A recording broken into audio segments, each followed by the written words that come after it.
All right, thank you, Tori. The State Assembly moving forward today on part of the Women's Equality Agenda. That's the package of bills aimed at protecting women's rights in New York State. It's a 10-point plan, with each now being voted on separately. Fighting human trafficking taking center stage today, with the bill now headed to the governor's desk. Our Kimberly Howard is at the Capitol tonight.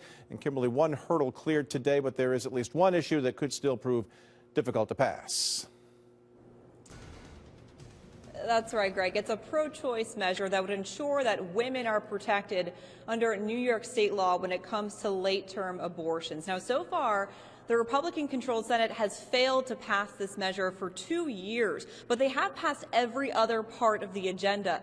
That now leaves Senate Republicans hoping that the Assembly is going to plunge forward and pass these bills one by one, and some women's rights advocates hoping that the entire 10-point plan can still make it into law. So we won't have the Women's Equality Agenda until both houses pass all the component parts. Advocates are clinging to the hope that a package of bills aimed at protecting women's rights in New York will still pass in its entirety.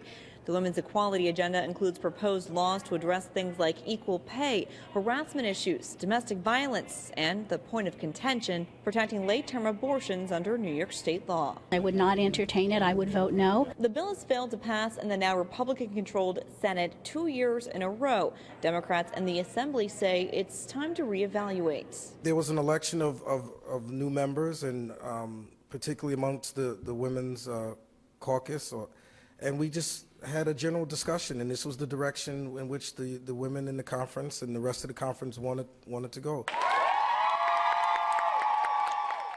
Starting with passing a bill that would crack down on human trafficking, but Democrats say the abortion conversation isn't over.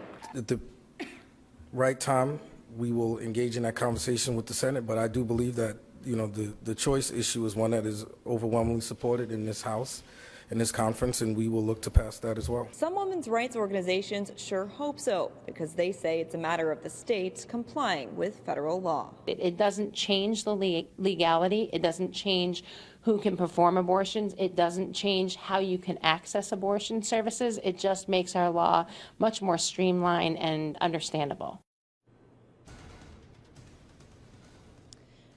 Now, even though the Women's Equality Agenda is only 10 points, there are several other pieces of legislation geared to this type of issue as well. One that would help families with paid time off from work when they have a newborn, and another one that would help with child care. Live at the Capitol, Kimberly Howard, CBS 6 News.